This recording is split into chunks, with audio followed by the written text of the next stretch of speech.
right, let's go ahead and get started. Hello, everyone, and welcome to our weekly 30-minute webinar. My name is Matt Sykes, Systems Engineer here at Variphy, and I'll be your host in today's webinar. Today, we're joined by Mike Stratton, another SE over here at Variphy. For today's webinar, we're going to focus on UCCX, or Contact Center Express, detailed descriptions and common fields. Okay, before we get started, I do want to point out that we now have a webinar suggestion box on our website. So if there are any topics or scenarios that we haven't covered in previous webinar sessions that you would like to see demonstrated, please drop us a suggestion in this new box. You can just visit variphy.com, click on the webinar section, and you can see it as the slide is right here right now. Okay, so we're going to start off with a quick overview of our company and what we do. We'll jump into a live demo where Mike will guide us through UCCX detailed descriptions and commonly used fields. We'll pause for Q&A and get some of your questions answered. But during the demo, if you have any questions that pertaining to this specific content, please feel free to ask them in the Q&A chat panel within the session here. Otherwise, definitely let us know if there's anything else outside of that. We can take that offline and get that answered. And then after Q&A, we will reward one lucky attendee a $50 Amazon gift card, so hang around to see what you may have won. Okay, Variphy is the preferred analytics and management solution for Cisco collaboration. We provide industry-leading CDR reporting and call analytics, customizable dashboards and widgets, UCCX reporting, remote phone control, change management, DID. But today, we're going to focus specifically on UCCX reporting details. If you have any other questions, like I previously mentioned, on any of our other features, we can most certainly take those offline and get those answered. Okay, before we get started, we want to announce that Variphy now offers a new service that provides managed consulting services to our customers. Variphy SC team will engage on a one-on-one basis to remotely provide additional consulting, unassisted reporting, dashboarding configuration, and system monitoring assistance. This is a new feature that provides a dedicated Variphy SE to do all the heavy lifting of all that report creation and generation for you. So we take all the heavy lifting and all the weight off your shoulders. So for more information on that new offering, please contact us and we'd be glad to speak with you more in depth about this new offering. All right, so I suppose let's get into the demo. Mike will go ahead and get us started. I will pass you the ball. All right, thank you, sir. Let me go. Let me share my screen. Boom. All right, let me move WebEx out of the way.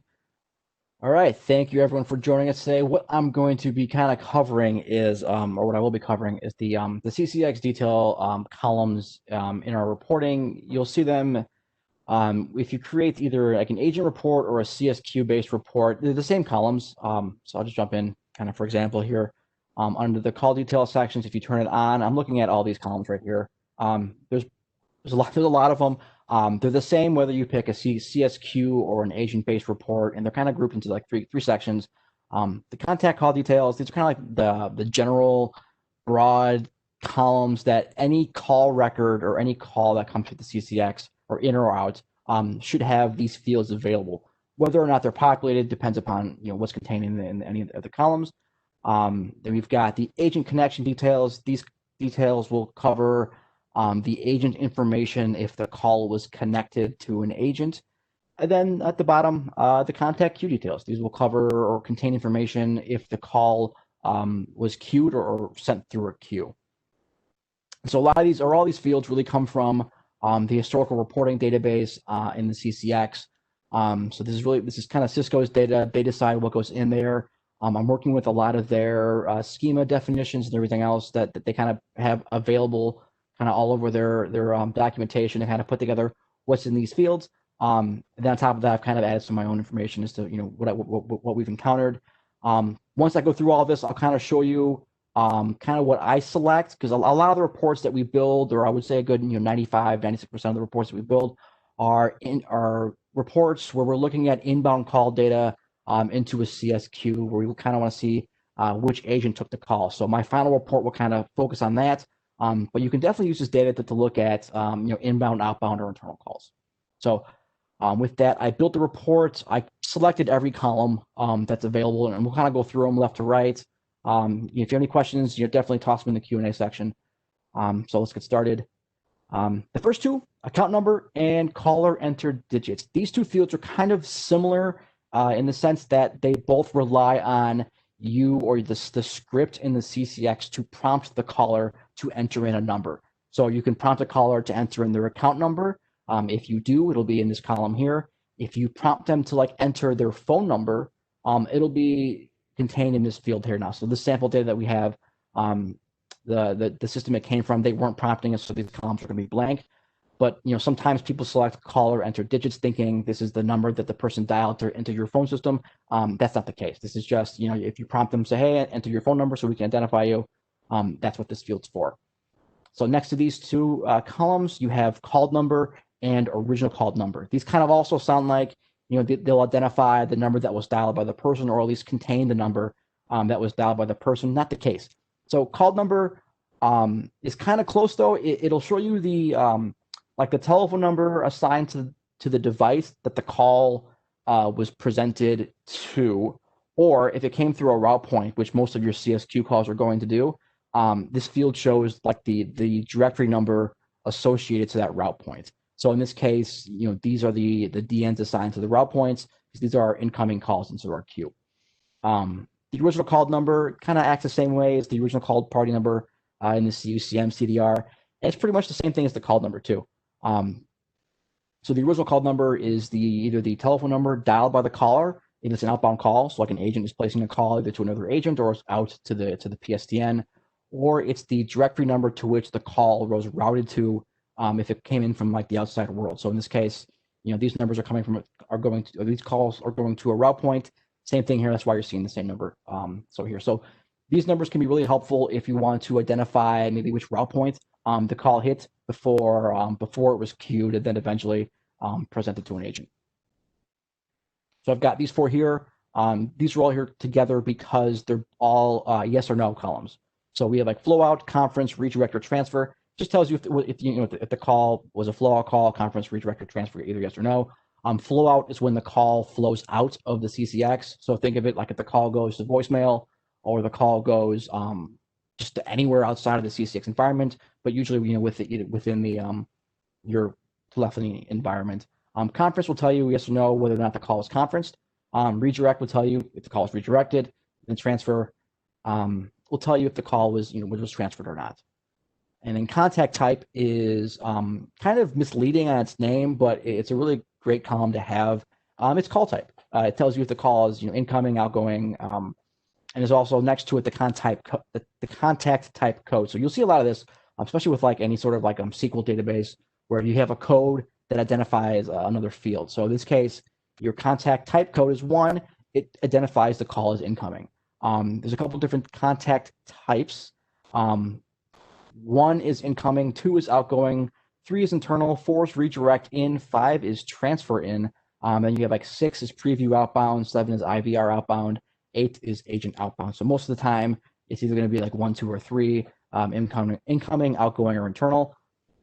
So worth mentioning, the system that I built this off of is 12.2.1. That's our latest version. We do have in that what we're calling the custom labels. So you have the ability for columns like this, where it's called contact type, that may be a little misleading or isn't really as clear to maybe the end user as to what the data presents. You could rename these columns either globally, or even you can break it down to the individual ports. So instead, if I wanted to, I could rename this from contact type to call type.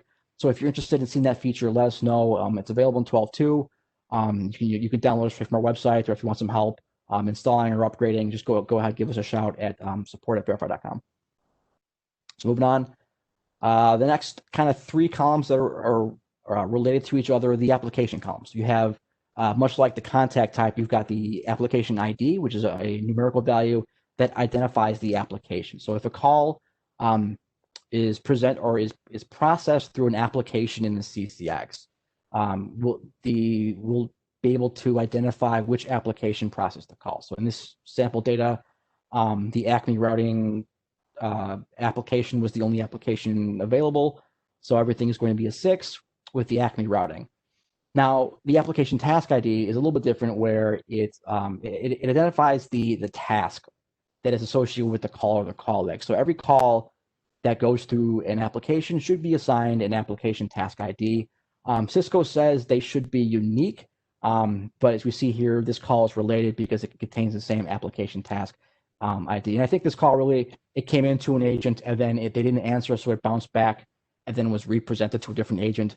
which is why it's sharing the same task ID. But you'll see, basically every call has a unique number if it rolls through an application. And then next to these guys, you have all the different time values. So you have connect time, queue time, hold, ring, talk, and work. For every call record that we can pull out of the CCX, the connect time is always going to be populated. The connect time is the amount of time between when the call began and when the call ended. So it's when the call basically originates from the point of view of the CCX to the point when it ends. Queue, hold, ring, talk, and work, you're only going to really see those populated when the call was queued. Queue time, of course, is how long the call was queued for. In this case, in this call, because the call was requeued for I think about 10 seconds, the queue time is the total time the call spent in the queue. So this call was actually queued twice. It doesn't break down the queue time into two separate values. We just know total that this caller was in the queue for 24 seconds. Then hold time is how long the caller was put on hold. Same idea here. If a caller is put on hold multiple times, it won't be broken up into multiple instances. You're just getting the total hold time for that call leg. Ring time, how long the call, or it's the amount of time between when the call was first rang at the extension of the agent and it was either answered because it was connected, the caller hung up, and then it would be abandoned, or if the system retrieved the call before it was answered. Like in this case, this call was retrieved and then sent back to the queue. So that's why we have the 12-second ring time here, and this new call leg has the 2-second ring time. Talk time, the amount of time that passed from when the agent answered the call to when the call was either disconnected or transferred. So the total amount of time that the agent was talking to the customer or whomever came through the queue. Talk time does not include hold time, so it's really the time that they were connected to the caller. And then work time is the how long the agent spent in the work state after the call. I believe work time is configured per queue. That's why you see 30 seconds here and 15 seconds here. So the total work time. And then next to the times, I have contact disposition. This is kind of where we get into what happens with the call. So contact disposition will tell you whether the call was abandoned or handled or any of those fields. The code is kind of like the ID fields we were seeing before.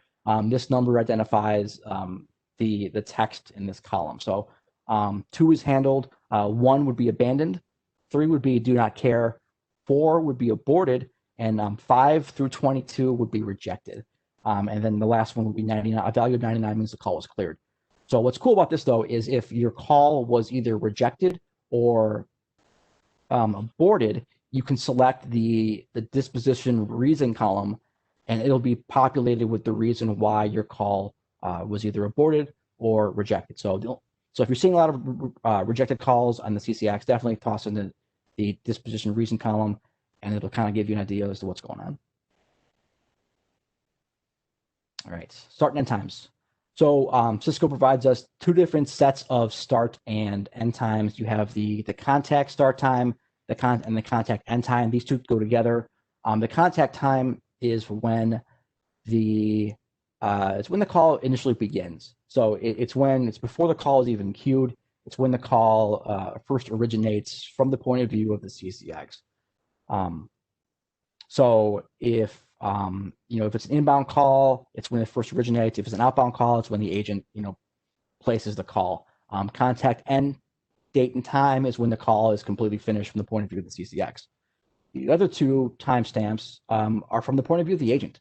So connection start date and time and connection end date and time identify when the agent or when the call was presented to the agent. So this would be when the call started to ring at the agent's extension, and this is when the call disconnected from the agent's extension. So you'll see here on this call, it began at 5:51 and 9 seconds. It started ringing at 5:51 and 20 seconds. It stopped ringing after the 12-second ring time here at 5:51 and 32 seconds. The call in this case was sent back to the queue. So the call then was we moved to this record here where the call was finally connected at 5:51 and 42 seconds. They spoke for 4 minutes and 16 seconds. The call ended, and then the call ended at 5:56 and 1 second. And then if you add on the final 30 seconds of work time, the call was completed at 5:56 and 31 seconds. So that's how these two. So if I was building a report, looking at like inbound data to an agent, I would really want to look at the connection start date and start and end date and time, because this is the timestamp that the agent saw. So like if a call was queued for 5 minutes, the contact time is going to be 5 minutes prior to this 5:51. So if you're looking to kind of correlate like an agent's maybe phone data or CDR data, you may want to look at the connection start date and time. But if you want to see the timestamp from the point of view of the person calling in or from the point of view of the CCX, definitely go with the contact start date and time. And then here we're getting into the custom variable fields. These fields can be populated or configured within the CCX script. It can add information to the data that tells you more information about the call. So in this sample data, we have a couple of variables that are being populated. The one that I like is this one here. I believe this one is telling us which number that the person dialed. It tells us like this was like a toll-free number. This was the mainline number. Maybe at one point they had like a Google campaign. So this kind of tells us what number they dialed and how the person is dialing into the phone system. And again, this is also another good example of when you can use that custom labeling. So instead of calling them custom variables, you can name them to whatever is more relatable to the data contained in the column. And then moving down the line, CSQ name, probably the easiest column to understand. This is the name of the CSQ. And then we're getting into service levels. So service levels, if you're not familiar with them, they are, it's kind of like a goal or a setting that's configured for each queue. The service level is the number of seconds the service level is the goal for the number of seconds you want a caller to sit in the queue. So in this case, the service level for the online help desk is 5 seconds. The goal is to only have a caller queued for 5 seconds. This will be different based upon the queue. So like the phone room is 8 seconds. I believe 5 is the default. The met service level column will tell you if the call met or was less than the service level. So this call, I believe this call was queued for 24 seconds. Yes, it was 24 seconds. So this call did not meet the service level, but this call here was only queued for, I think, like 2 seconds, 1 second. So it was under the 8 second service level. Okay, target ID. Target ID again is associated with the target type. Again, it's the ID to the actual label. So within the CCX, you can either have a call queued to a CSQ or queued to an agent. In this case, all of these calls are being sent to a queue first, so the target type is going to be the queue. When the target type is the CSQ, the ID is going to be the ID of wherever the call went. So in this case, it's a CSQ. The CSQ is the online help desk. The target ID is 43 because 43 is the ID of the online help desk. 143 is the ID of the phone room, and like 121 is the ID of the cars queue. So if this target type was an agent, if you were queuing calls directly to an agent, then in this case the target ID would be the agent's ID or numeric ID, not their login ID. All right, the queue values. So the queue disposition tells you whether or not it's kind of like the contact disposition, but it tells you the result of the call based on at the queue level. So you're going to get different values in the disposition. For queue disposition, you're going to see it's either the call was abandoned, handled by the queue, or dequeued. Dequeued in this case would be if a good example is if a caller came into the CCX, they sat in the queue for like 2 minutes, and after 2 minutes, they're offered a prompt saying, "Hey, do you want to leave a voicemail? We'll call you right back." In that case, because the caller selected to be dequeued, that the disposition would be dequeued. Handled by script would be the call was terminated or completed based upon something or a configuration in the actual CCX script. The other option would be handled by another queue. So if there's like a rollover queue or a rollover CSQ, in that case, the call would be the disposition the queue disposition would be listed as handled by another CSQ. All right. So queue index and queue order. Queue index in this system, it's every value is 1.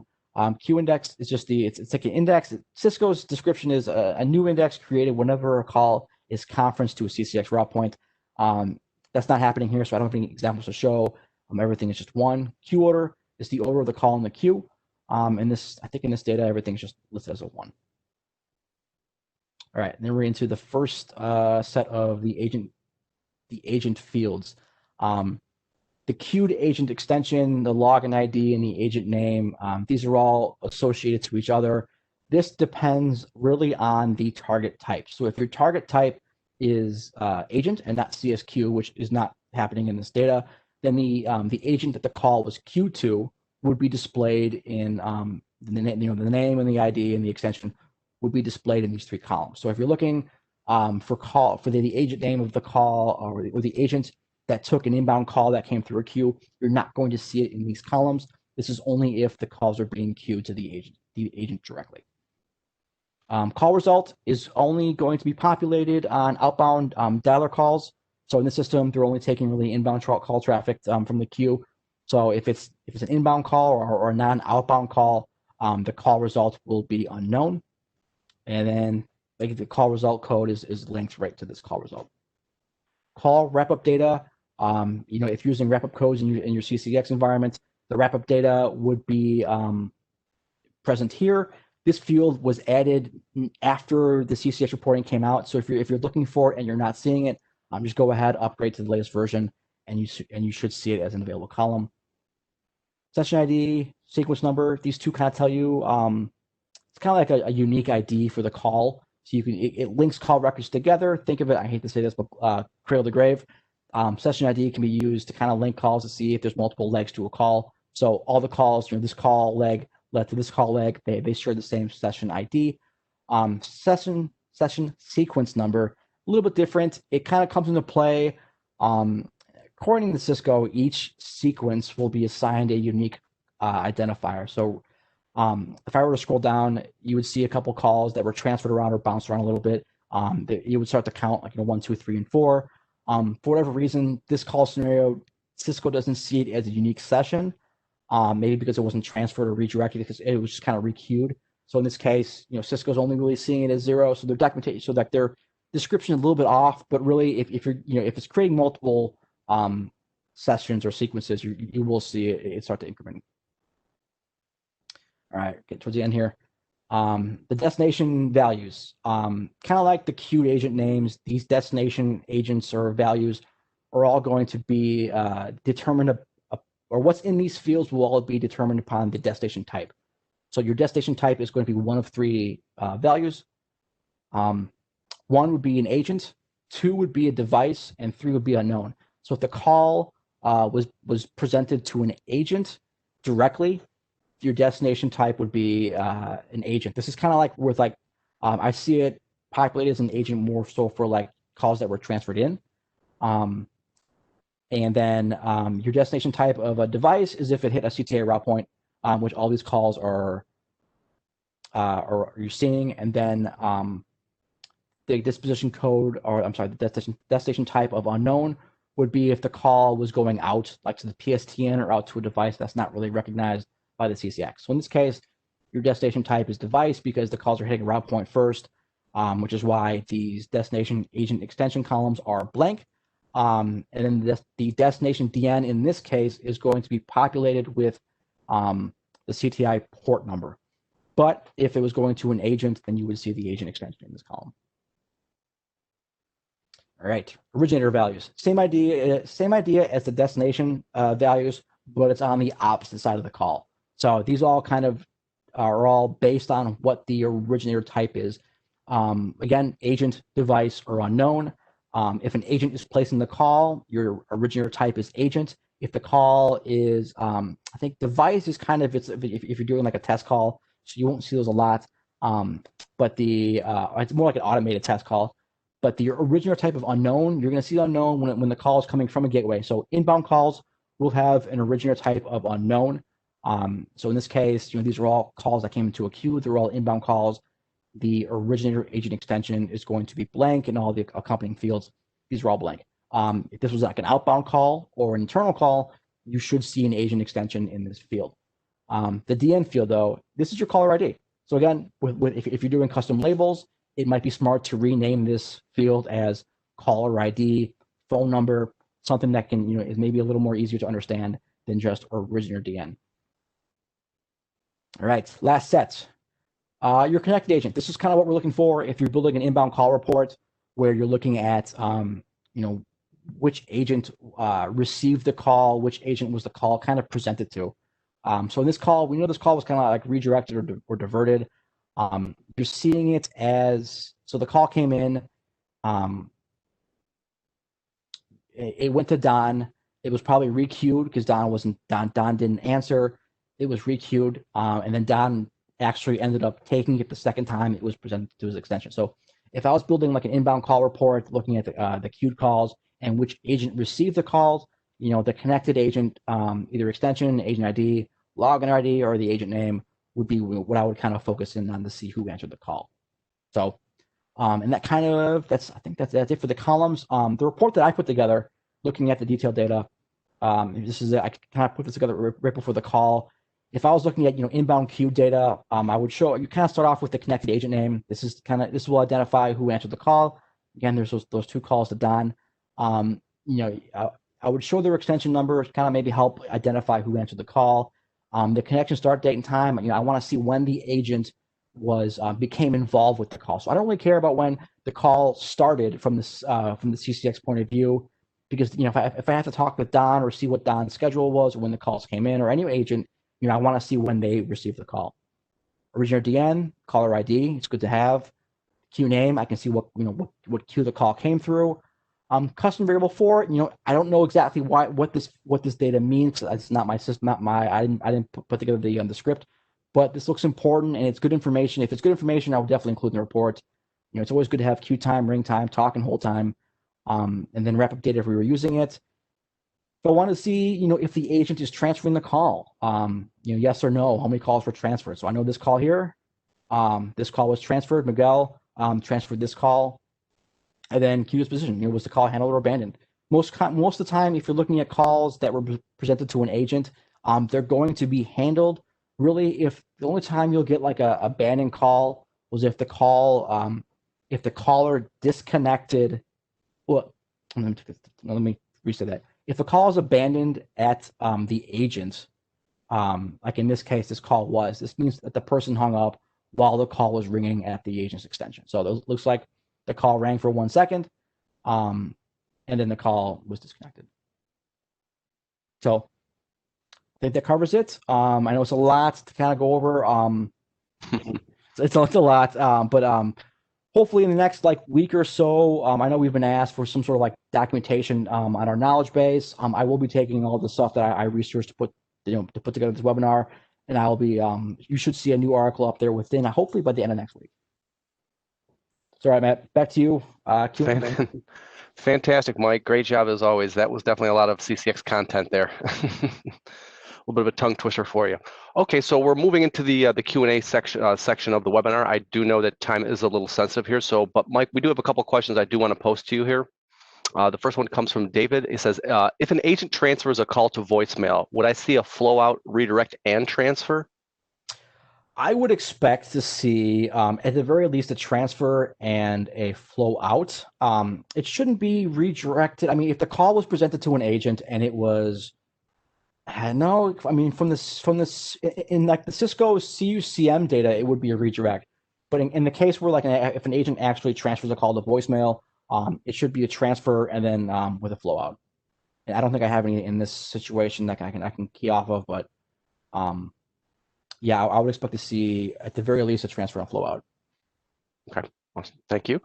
And we have one last question from Samuel. Is there a way to easily identify the calls that go back to the queue in the call detail reports for agent ring no answer? So we're talking if a call was and I've seen the term used of diverted. If the call was presented to an agent and it rang and then there isn't, Cisco doesn't have a disposition that says diverted or requeued or anything like that. But it does come up from time to time, and it does kind of we've seen it. I know Matt, you've seen it a couple times. Oh yeah. What we do. What those because the calls share the same data. So this call was redirected or sent back to the queue and then re-answered. They share the same connect time. They share the same IDs. But what they don't share is ring time and talk time. So really what I would look for in those calls would be the talk time would be 0 seconds, and the ring time is going to be whatever the maximum ring time is. So in this system, I think we mentioned this for the house party. Yeah. We're looking any call that had like the max that hit the maximum ring time, it was safe to assume that this call was then again diverted. So if I was looking at the agent, I would run a report on the agent where I would start with ring time is 12 seconds. And if you're seeing calls with like some talk time, I would then maybe run a report where the ring time is 12 seconds and the talk time is 0 seconds. To identify those diverted calls, yeah. Okay, fantastic. Thank you, Mike. All right, I suppose I will grab the screen sharing back. If I can find the participant panel. There we are. Okay.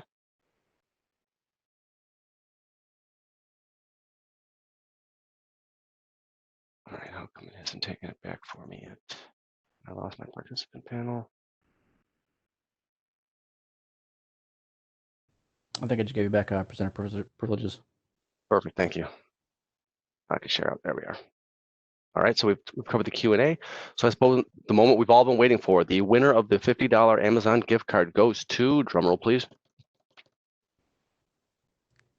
goes to Todd Feeks. Woo! Congratulations, Todd. Congrats, Your Verify account manager will be in contact with you very shortly. And thank you all for attending, but I do want to make sure that we register for any upcoming webinars. We're taking next week off for Thanksgiving, but we will resume our webinars Wednesday, December 2nd. Victor and I will cover how to run and create macros within Verify. So please register for those. As well as I do want to mention, just plug one last time, our new webinar suggestion option that we have within the Verify website. So certainly within verify.com, you can go to the webinar section and feel free to go ahead and post a topic that you would like to see covered on a future webinar. So thank you everyone for your time today, and have a great week. Thank you. Thank you, everyone.